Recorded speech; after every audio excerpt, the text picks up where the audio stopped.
सकाम और निष्काम उपासना का फल। त्रैविद्या माम सोमपाहा पूतपापाय गैरिष्टवा स्वर्गतिम प्रार्थयन्ते ते पुण्यमासाद्य सुरेंद्रलोकमश्चन्ति दिव्यान दिवी देवभोगान।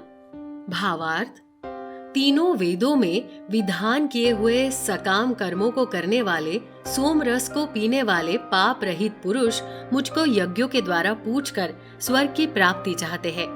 वे पुरुष अपने पुण्यों को फलस्वरूप स्वर्गलोक को प्राप्त होकर स्वर्ग में दिव्य देवताओं के भोगों को भोगते हैं। तेतम भुक्त्वा स्वर्गलोकम विशाल क्षिणे पुण्यमर्त्य लोकम विशन्ति एवं त्रयी धर्म मनु प्रपन्ना गतागतम काम कामा लभन्ते। भावार्थ, वे उस विशाल स्वर्गलोक को भोगकर पुण्य क्षीण होने पर मृत्युलोक को प्राप्त होते हैं। इस प्रकार स्वर्ग के साधन रूप तीनों वेदों में कहे हुए सकाम कर्म का आश्रय लेने वाले और भोगों की कामना करने वाले पुरुष बार बार अवागमन को प्राप्त होते हैं, अर्थात पुण्य के प्रभाव से स्वर्ग में जाते हैं और पुण्य क्षीण होने पर मृत्यु लोक में आते हैं।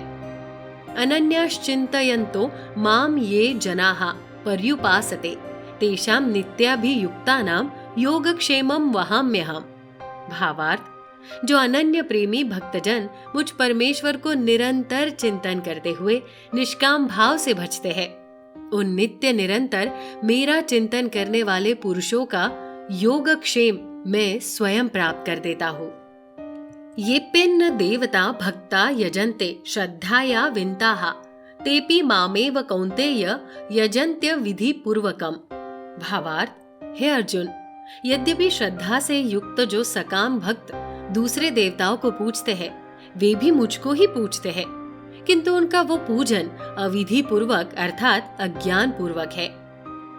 अहम ही सर्व यज्ञानां भोक्ता च प्रभुरेव च न तु माम भिजानन्ति तत्वेनातश्च वन्ति ते। भावार्थ, क्योंकि संपूर्ण यज्ञों का भोक्ता और स्वामी भी मैं ही हूँ, परंतु वे मुझ परमेश्वर को तत्व से नहीं जानते, इसी से गिरते हैं अर्थात पुनर्जन्म को प्राप्त होते हैं। यान्ति देवव्रता देवान् पितृन्यान्ति पितृव्रताः भूतानि यान्ति भूतेज्या यान्ति मद्या जिनोपि माम। भावार्थ, देवताओं को पूजने वाले देवताओं को प्राप्त होते हैं, पितरों को पूजने वाले पितरों को प्राप्त होते हैं, भूतों को पूजने वाले भूतों को प्राप्त होते हैं और मेरा पूजन करने वाले भक्त मुझको ही प्राप्त होते हैं। इसलिए मेरे भक्तों का पुनर्जन्म नहीं होता।